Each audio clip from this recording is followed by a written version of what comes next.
দাস ভাতৃবই পুষ্কর এনে রজার ভাতৃবই নিজকে ধন্য মানিস। ধন্য দাদা, ধন্য তুমি, ধন্য দাতত্ব অতি তোমার চিরময়ন্ত্রী। যাও হবে দাদার রাজকার্য কর উঙ্গই পাহাড়।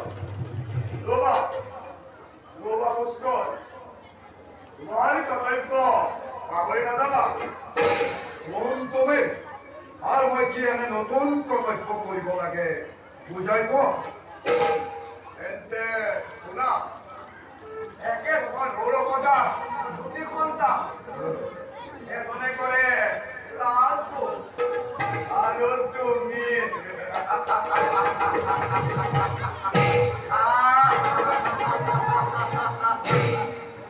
যা কই কথাই জীবন তোমার নেই হিংসা পালন করার পূর্ণ অধিকার আছে তোমার। কিন্তু জ্যেষ্ঠজনক অপেক্ষা কৰি কনিষ্ঠজনে ৰাজ সিংহাসন লোৱাটো অতি অন্যায়।